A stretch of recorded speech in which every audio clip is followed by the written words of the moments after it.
Stupid school bullies don't realize they're mocking the daughter of a mafia boss. The black Bentley rolled to a stop at the gates of Westmore Academy, its tinted windows revealing nothing of the passenger inside. Senior students lounging on the pristine front lawn paused their conversations, curious about who might emerge. When the chauffeur, a broad-shouldered man with a face that seemed carved from stone, opened the rear door, they leaned forward, suddenly invested in this unexpected arrival. Veronica DeLuca stepped out with the grace of someone who had never questioned her place in the world.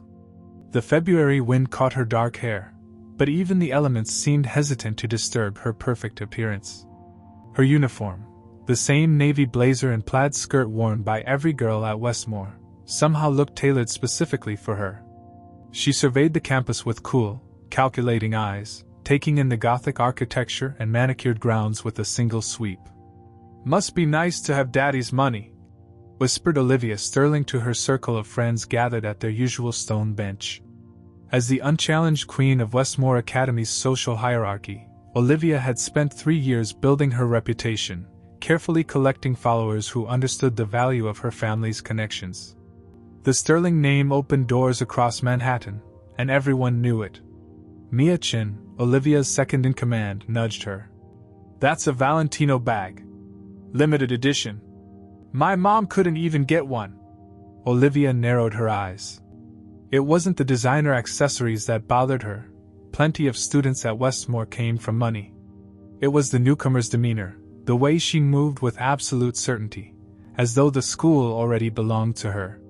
"Bet she thinks she's special," Olivia muttered, watching as the girl approached the administration building without a backward glance. The chauffeur waited until she disappeared through the doors, then returned to the Bentley with the practiced efficiency of someone who had performed this routine countless times. Inside Principal Montgomery's office, Veronica sat with perfect posture, hands folded in her lap as the principal reviewed her transfer papers. "Your academic record is exceptional, Miss DeLuca," Montgomery said, adjusting his glasses. "Straight A's at Milano Preparatory, fluent in 4 languages, accomplished pianist." He looked up, clearly impressed.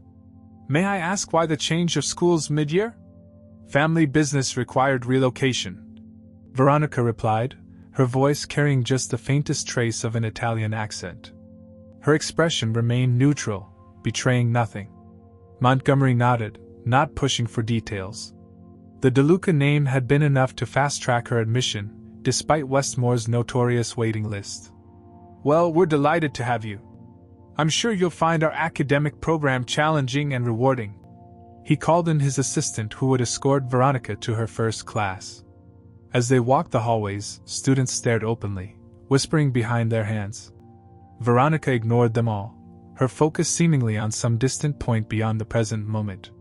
By lunchtime, rumors about the new girl had spread through Westmore's cafeteria like wildfire. "I heard she got kicked out of her last school for cheating," said Tyler Brown, sitting at Olivia's table. "My dad says the DeLucas are new money," Olivia added, making air quotes. "Probably trying to buy their way into society. Did you see how she just ignored Mrs. Peterson when she asked her to introduce herself in history?" Mia chimed in. "She just nodded and sat down. Who does that?" At a corner table, Veronica ate alone, a book open beside her tray. She appeared completely unbothered by her solitude, occasionally making notes in the margins with a sleek fountain pen. "Watch this," said Blake Thompson, Olivia's on-again off-again boyfriend. He strode across the cafeteria, confidence in every step, and slid into the seat across from Veronica. The cafeteria quieted, all eyes on this confrontation. "You know," he said loudly enough for nearby tables to hear, "we have a tradition at Westmore. New students have to give a speech at Friday's assembly. Something about their greatest fears." Veronica looked up slowly, her dark eyes meeting his. For a long moment, she said nothing, simply studying him as one might examine an unusual insect. Then, her lips curved into the slightest smile, not reaching her eyes, which remained cold and assessing. "Is that so?" Her voice was soft, yet somehow carried. "How interesting." Something in her tone made Blake shift uncomfortably. He had expected embarrassment, maybe even fear.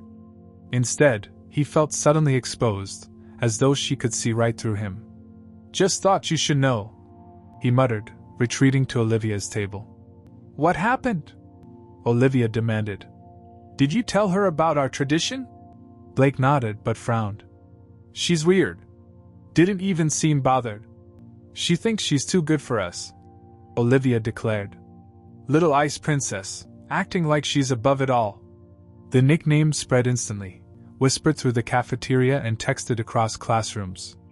By final bell, everyone at Westmore knew the new girl as the Ice Princess.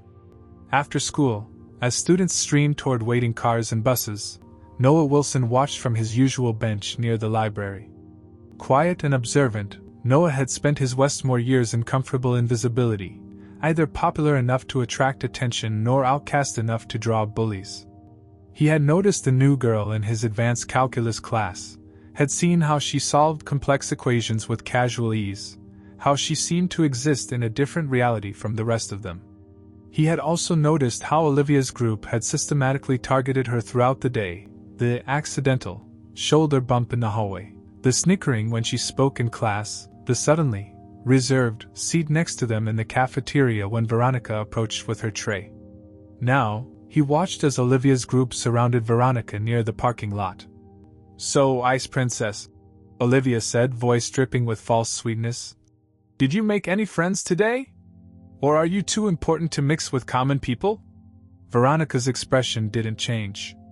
"Excuse me," she said politely, attempting to step around them. Mia moved to block her path. "She asked you a question?" A black sedan pulled up to the curb, and the same stone-faced chauffeur from the morning emerged. Veronica's eyes flicked toward the car, then back to Olivia. "I need to go."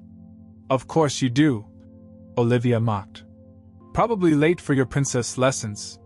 Soft laughter rippled through the group, but Veronica's face remained impassive. She simply waited, as though dealing with an inevitable but temporary inconvenience.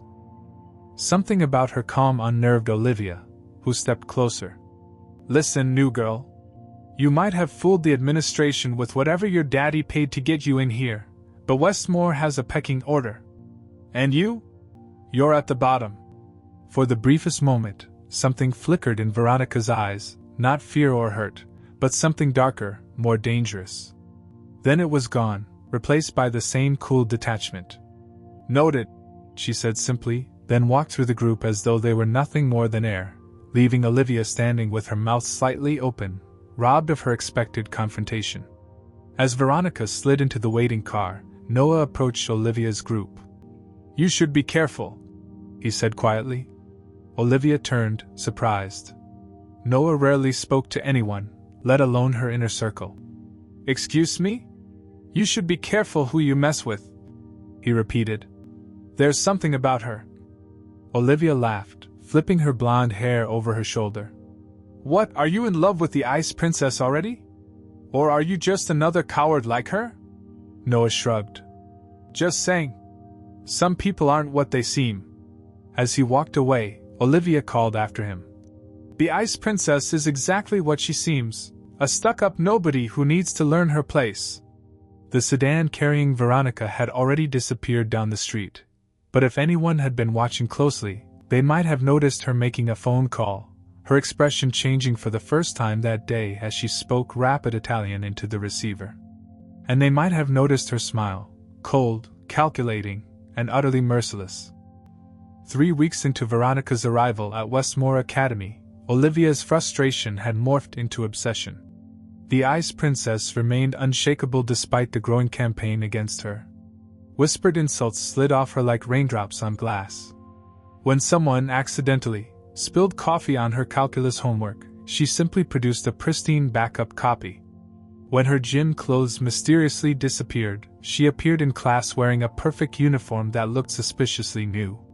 "She's making us look pathetic," Mia complained during their Friday lunch meeting.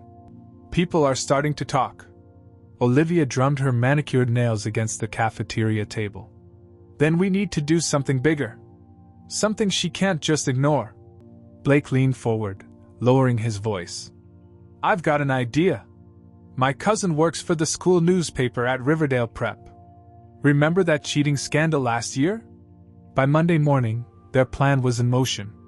Tyler, accidentally, bumped into Veronica outside the art studio, sending her stumbling into Mia, who splashed an entire palette of red paint across Veronica's pristine white blouse and designer bag. "Oh my God, I'm so sorry!" Mia's voice dripped with mock concern as students gathered around. "That bag looks expensive." The $5,000 Valentino was now covered in crimson streaks that looked disturbingly like blood. For the first time, Veronica's perfect composure wavered. She stared at the ruined bag, her fingers tightening almost imperceptibly around the leather strap. "Let me help." Olivia stepped forward with wet paper towels that only smeared the paint further. "Oops. I guess some stains don't come out." The gathered crowd held its breath, waiting for Veronica to finally crack. Instead, she looked up slowly, her dark eyes meeting Olivia's. Then, unexpectedly, her lips curved into a smile, not the empty one she usually wore, but something entirely different. Something that made the hair on Olivia's arms stand up. "Thank you for your concern," Veronica said softly. "But I think it looks better this way. Red has always been my family's color." She turned and walked away, leaving Olivia and her friends exchanging confused glances. "What just happened?" Tyler muttered. "Doesn't matter," Olivia replied. Phase 2 starts now. While Veronica was in the art studio bathroom attempting to clean her blouse, Blake slipped into the administrative office with a manila envelope. 10 minutes later, he rejoined the group with a triumphant smile. "It's done. Anonymous tip about stolen test answers found in her locker, complete with fake evidence. Principal Montgomery has already called for a locker search." The group gathered by the lockers after lunch, watching from a distance as Montgomery approached Veronica in the hallway. They couldn't hear the conversation, but saw him gesture toward her locker with a serious expression. "This is it," Olivia whispered excitedly. "Cheating means automatic suspension, possibly even expulsion." But as Veronica opened her locker, there were no test answers to be found. Instead, she pulled out a stack of volunteer certificates from the hospital where, apparently, she had been spending her weekends reading to children with cancer. Montgomery's face softened visibly. He patted Veronica's shoulder before walking away, stopping briefly to give Olivia's group a suspicious glance. "Impossible," Blake hissed. "I put those papers there myself." That night, as Olivia prepared for bed, her phone chimed with a text from an unknown number. "You've made your first mistake." She frowned, typing back. "Who is this?" No response came. Assuming it was a wrong number, she plugged in her phone and went to sleep. The next morning, Olivia woke to chaos. Her father was shouting into his phone in the hallway, something about stocks plummeting and investors pulling out. Her mother paced the kitchen, arguing with someone about a suddenly cancelled charity gala sponsorship. At school, more surprises awaited. Blake was waiting by her locker, his face pale. "We need to talk," he said. "I think we should take a break." "What? Why?" He wouldn't meet her eyes. "I just think maybe we should see other people." Before she could respond, he walked away, directly toward Jessica Winters, a quiet junior who had never been on Olivia's social radar. By lunchtime, Olivia's perfect world was crumbling. Her family's company had mysteriously lost a major investor overnight. 3 of her friends had suddenly withdrawn from her annual birthday celebration. And Blake was now sitting with Jessica in the cafeteria, laughing at something on her phone. "What is happening?" she demanded, slamming her tray down at their usual table. Only Mia and Tyler remained, looking uncomfortable. "Did you see the school paper?" Mia pushed a copy toward her. The front page featured an exposé on college admissions practices, with anonymous quotes from students who had bought their way into elite universities. Though no names were mentioned, the detailed descriptions made it clear who they were talking about. Across the cafeteria, Veronica sat alone, calmly eating her lunch. When she felt Olivia's gaze, she looked up and raised her water bottle in a small toast. "It's her," Olivia whispered. "She's behind this somehow." "That's crazy," Tyler said. "She's just a student, like us." But Olivia couldn't shake the feeling as she watched Veronica take a call on her phone, speaking quietly in Italian. For the briefest moment, their eyes met across the room, and Olivia felt a chill run down her spine. That evening, Olivia's father received another blow. A routine audit had uncovered irregularities in his company's tax filings. As her parents argued downstairs, Olivia's phone chimed again. Another text from the unknown number. This is only the beginning. By Friday, paranoia had settled over Olivia's group like a heavy fog. Tyler's family received notice that his academic scholarship was under review due to concerns about character. Mia's father, a prominent surgeon, suddenly faced an anonymous ethics complaint at the hospital. And the Sterling family's long-standing invitation to the annual gala had been mysteriously rescinded. This can't all be coincidence, Olivia insisted as they huddled in an empty classroom during lunch. She'd taken to avoiding the cafeteria, unwilling to face the whispers that followed her now. It has to be her. You're being paranoid, Mia said, though her voice lacked conviction. How could one new student cause all this? She doesn't have that kind of power. I don't know how, but it's her. I can feel it. Tyler paced nervously. My parents will finish me if I lose that scholarship. It's the only way I can stay at Westmore. My dad says someone's been digging into his old case files, Mia added quietly. Cases from years ago. The door opened, and they fell silent as Noah Wilson entered, heading toward a forgotten textbook on a desk. He paused, glancing at their huddled forms. Problems in paradise? He asked mildly. Mind your own business, Olivia snapped. Noah shrugged, retrieving his book. At the door, he hesitated. You know, I tried to warn you. About what? The DeLuca girl. Did any of you ever bother to Google her family? Before they could respond, he was gone, leaving an uncomfortable silence in his wake. DeLuca, why does that name sound familiar? Tyler pulled out his phone, typing quickly. His face paled as he scrolled. Holy shit. What? Olivia grabbed his phone, scanning the search results. Most were in Italian, but the English translations mentioned business empire, import-export, and suspected ties to organized crime. This doesn't mean anything, she said, but her voice trembled slightly. Lots of wealthy families have shady business dealings. Meanwhile, in the teacher's lounge, history teacher Ms. Abernathy was having a hushed conversation with Principal Montgomery. I just realized where I know her from, Ms. Abernathy insisted. Veronica DeLuca was at Ravenswood Prep when I taught there 3 years ago. There was an incident with a student who bullied her. What kind of incident? Montgomery asked. The boy's family suddenly lost everything. Their home, business, reputation, all gone within weeks. They moved away, and nobody heard from them again. She leaned closer. The rumors were that her father...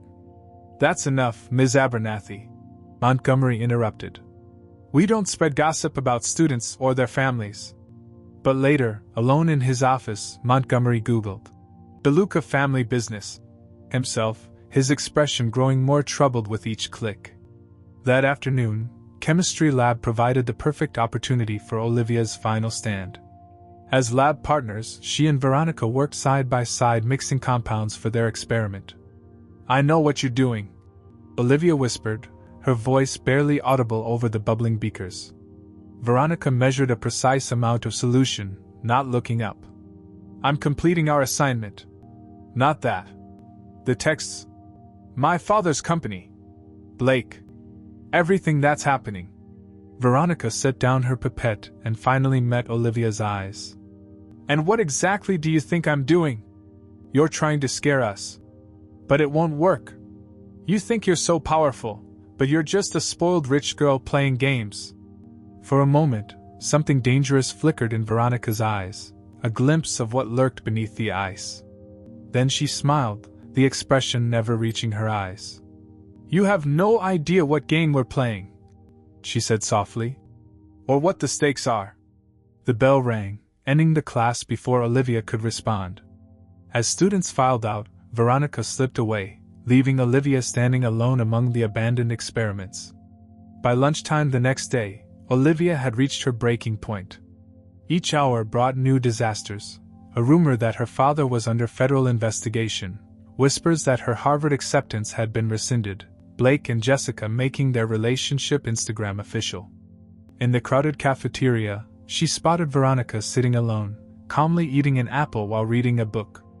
A cold rage washed over Olivia, drowning out the rational voice warning her to stay away. She stormed across the room, aware of every eye following her movement. The cafeteria quieted as she approached Veronica's table. "Look at me when I'm talking to you!" Olivia shouted, slamming her hand on the table. Veronica looked up slowly, her expression mildly curious. "You think you've won?" Olivia's voice rose hysterically. "You think you can just come here and ruin everything I've built?" The entire cafeteria was silent now, watching the confrontation unfold. Veronica closed her book and stood, facing Olivia with perfect composure. "I haven't ruined anything," she said quietly. "You did that yourself." Something snapped inside Olivia. Her hand moved before her brain could stop it, the slap ringing out across the silent cafeteria. Veronica's head barely turned with the impact. Collective gasps echoed through the room as students frantically pulled out phones to record what would surely be an epic fight. Teachers started moving toward them, but froze when Veronica spoke. "Was that supposed to hurt?" she asked, her voice carrying in the silence. Then, slowly, she began to laugh. It wasn't the reaction anyone expected, least of all Olivia, who took a step back. Veronica's laugh wasn't hysterical or angry. It was controlled, confident, and utterly chilling. In that moment, the ice princess mask slipped completely, revealing something far more terrifying beneath. Veronica's laughter died away, leaving the cafeteria in eerie silence. Without breaking eye contact with Olivia, she leaned closer and whispered something only Olivia could hear. "My father knows your father's name now." The color drained from Olivia's face. She stumbled backward, bumping into a lunch table. Principal Montgomery finally broke through the crowd, his expression thunderous. "Both of you, my office! Now!" As they walked out, Veronica's phone buzzed. She glanced at it, then slipped it back into her pocket, a ghost of a smile touching her lips. In the principal's office, Montgomery paced behind his desk, clearly unsure how to proceed. "Miss Sterling, physical violence is grounds for immediate suspension." "She provoked me," Olivia protested weakly. "I was sitting quietly reading," Veronica replied, voice calm. "There are 200 witnesses who saw exactly what happened." Montgomery sighed. "Miss DeLuca, do you wish to press the matter further?" Veronica considered for a moment. "No. I believe Olivia has learned her lesson." "You can't be serious," Olivia snapped. "After everything she's done." "What exactly are you accusing Miss DeLuca of doing?" Montgomery interrupted. Olivia faltered.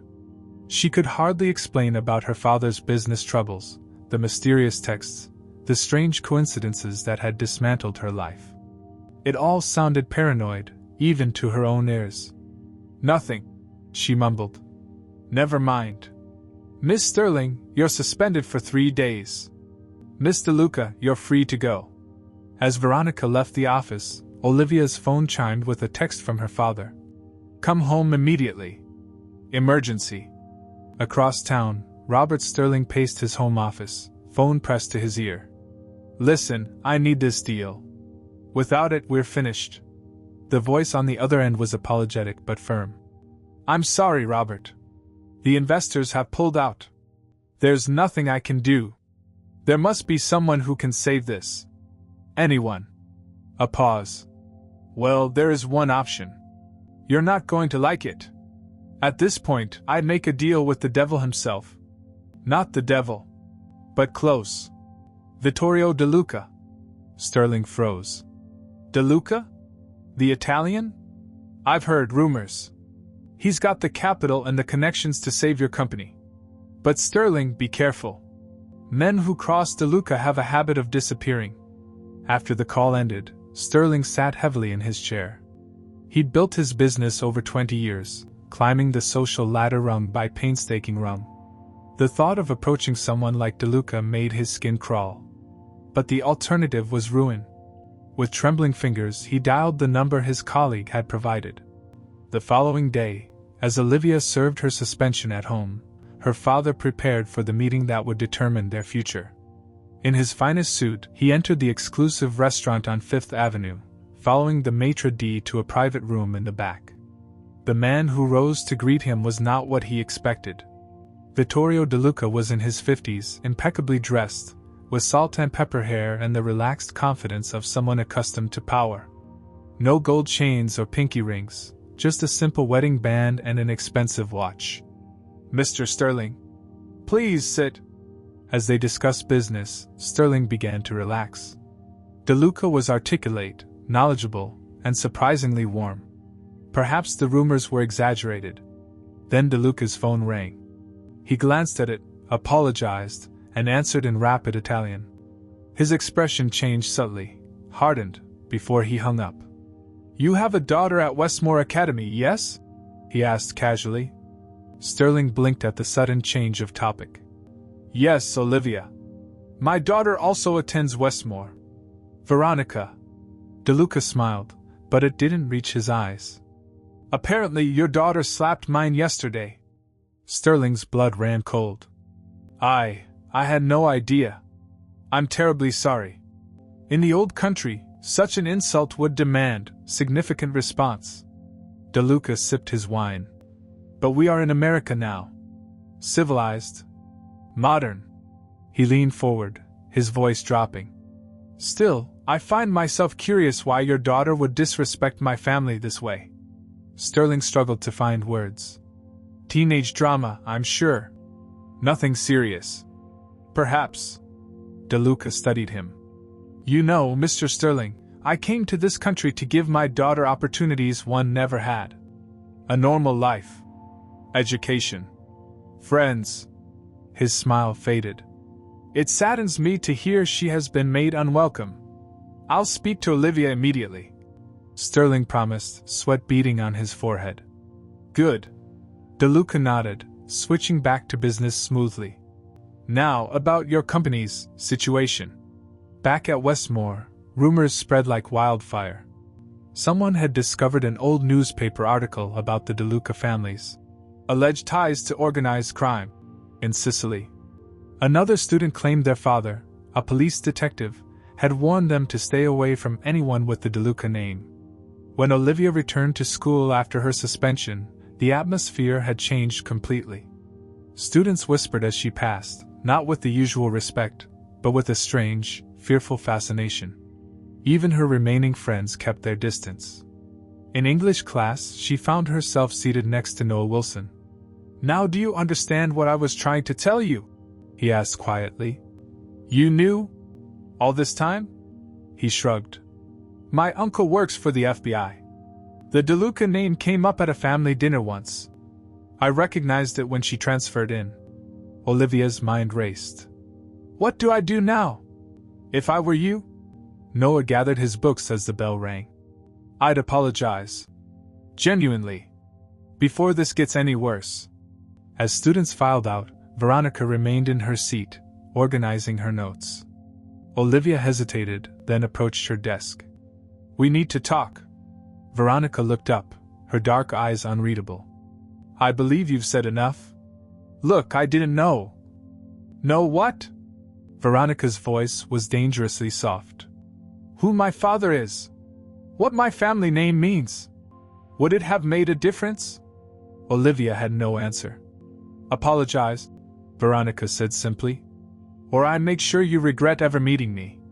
The casual way she delivered the threat made it all the more terrifying. This wasn't an angry teenager lashing out. This was a promise from someone who knew exactly how power worked. For the first time in her life, Olivia Sterling wasn't in control. The next morning, Olivia's parents waited in the kitchen, their faces grim. Her father looked like he hadn't slept, dark circles under his eyes, his normally perfect suit slightly rumpled. "Sit down, Olivia," he said, his voice tight. "We need to talk about the DeLuca girl." "Dad, I can explain." He raised his hand, silencing her. Do you have any idea what you've done? Who you've been tormenting? Her mother's hands trembled around her coffee cup. Your father met with Vittorio DeLuca yesterday. He's agreed to save the company. That's good, right? Olivia asked, confused by their expressions. Good? Her father laughed bitterly. We've spent 20 years building our reputation, our connections. Now we're indebted to a man whose family name makes people cross the street when they hear it. It can't be that bad. Vittorio DeLuca is giving us a choice. He interrupted. You apologize to his daughter, publicly, or we lose everything. Not just the company. Everything. The seriousness in his voice made Olivia shiver. He said that? He didn't have to. Her father's voice dropped to a whisper. Men like DeLuca don't make threats. They make promises. At school, the transformation was complete.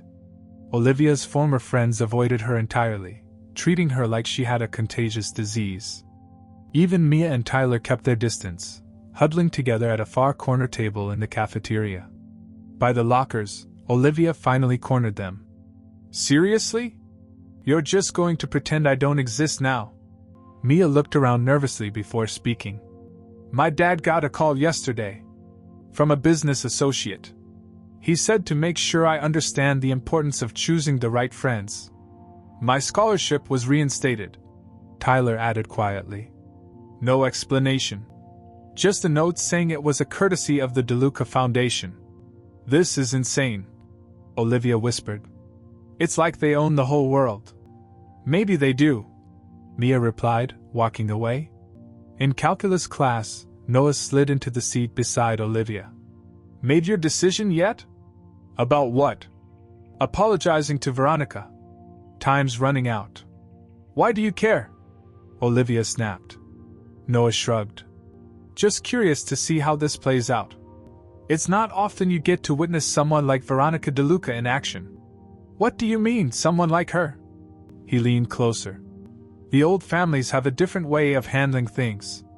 They're patient. Strategic. They don't just destroy you, they make you destroy yourself first. Olivia shivered. You sound like you admire her. I respect power when I see it, Noah replied simply. After school, Olivia found herself alone in the parking lot. Her normal ride was nowhere to be seen. As rain began to fall, a black Bentley pulled alongside her. The window lowered, revealing Veronica in the back seat. Need a ride? She asked coolly. Every instinct told Olivia to run, but pride made her open the door and slide inside. The interior smelled of expensive leather and subtle cologne.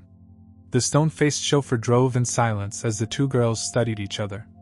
Why are you doing this? Olivia finally asked. You've already won. Veronica tilted her head. I was never playing to win. I was playing to ensure you lose. Because I called you names? Because of a spilled drink and some stupid rumors? That deserves having my family destroyed? For the first time, genuine emotion flickered across Veronica's face, something like disappointment. You still don't understand, do you? This isn't about what you did. It's about who you are. Veronica's voice was soft but cutting. People like you, born into privilege, thinking the world exists to serve you. Taking what you want, hurting whoever you please, believing there will never be consequences. The car stopped in front of an imposing townhouse Olivia didn't recognize. Where are we? My home, Veronica replied. My father wants to meet you. Panic flared in Olivia's chest. I can't. You can and you will. Veronica's tone left no room for argument. Inside, the townhouse was elegant, decorated with old-world luxury, Renaissance paintings, antique furniture, Murano glass chandeliers. Veronica led her to a study where Vittorio DeLuca stood by a fireplace, swirling amber liquid in a crystal glass. Miss Sterling, he greeted her with a slight nod. Please sit. Olivia perched on the edge of a leather chair, heart hammering. Do you know why my daughter never responded to your provocations? He asked conversationally. Olivia shook her head. Because I taught her that power isn't about reacting. It's about control. He set down his glass. The truly powerful don't need to shout or threaten or push. They simply adjust the world until it suits them better. He moved to a chessboard by the window, picking up the white queen. In our family, we play the long game. Always. Olivia swallowed hard. Mr. DeLuca, I want to apologize for how I treated your daughter. I'm sure you do. Now. His smile didn't reach his eyes. Your father was once like you, arrogant, entitled. Now he understands his position better. The implication was clear. The Sterling family's fate hung in the balance. What do you want from me? Olivia whispered. Veronica stepped forward. A choice. Exile or submission. What does that mean? Exile means your family leaves. New name, new city, new life, starting from nothing. Submission means you stay, but understand that everything you have, everything you are, exists only because we allow it. Vittorio nodded approvingly at his daughter's words. Your father is waiting for your decision. Choose wisely, Miss Sterling. As Olivia stood frozen, she finally understood what Noah had meant. The DeLucas hadn't just beaten her, they had changed the entire game. 2 weeks later, Westmore Academy buzzed with the news. The Sterling family had moved away. Overnight. No goodbyes, no explanations, just empty lockers and a hastily cleared office at Sterling Investments. Rumors ranged from bankruptcy to witness protection, each more outlandish than the last. The truth, known only to a select few, was far simpler. Olivia had chosen exile. In the cafeteria, at what had once been Olivia's table, Mia and Tyler sat in uncomfortable silence, occasionally glancing toward the corner where Veronica ate alone. Have you heard from her? Tyler asked quietly. Mia shook her head. My parents forbade me from contacting her. Dad says the Sterlings don't exist anymore. What does that even mean? It means, said Noah, sliding into the seat beside them, that some people are powerful enough to erase others completely. Across the room, Veronica closed her book and gathered her things. As she walked toward the exit, students unconsciously shifted away, creating a path. No one made eye contact. No one whispered. The Ice Princess had become something else entirely, someone to be feared rather than mocked. In Principal Montgomery's office, Ms. Abernathy paced nervously. It happened again. Just like at Ravenswood. The girl is... Careful, Helen, Montgomery interrupted. The DeLuca Foundation just donated $2 million to our science wing. Whatever happened with the Sterling family is none of our concern. You can't possibly believe that's a coincidence. Montgomery straightened papers on his desk. What I believe is that we have a bright, well-behaved student whose family is generous with their resources. Everything else is speculation. As Ms. Abernathy left, she passed Veronica in the hallway. The teacher quickened her pace, clutching her files tighter to her chest. Veronica smiled faintly. Fear was a useful tool. Her father had taught her that. But it was only the beginning of true power. After school, she found Noah waiting beside her car. Bold move, she commented. Most people are avoiding me these days. I'm not most people. He fell into step beside her. You could have destroyed them all, you know. Sterling, Chen, the others. Made them disappear completely. I could have. She agreed. But you didn't. You gave them a choice. Veronica studied him with new interest. You understand the game. I've been watching you play it. Noah's expression was thoughtful. Can I ask you something? Why let it go so far? You could have shut them down the first day. The chauffeur opened the car door, but Veronica paused before entering. Power isn't about immediate reaction. It's about patience. Strategy. That's your father talking. She smiled, a genuine one this time. Perhaps. But he's not wrong. And what about Olivia? What happens to her now? The Sterlings have a new name, new identities, a modest home in a small town far from here. They'll survive, humbled but alive. Veronica's eyes hardened. Which is more than they deserve. That sounds almost like mercy. Not mercy. Education. She slid into the car, then looked up at him. Sometimes the most important lesson is learning your place in the world. As the Bentley pulled away, Noah watched it disappear around the corner, wondering what it meant that the most dangerous person he'd ever met was also the most intriguing. 3 months later, on the last day of the school year, Veronica stood in front of her open locker, emptying its contents.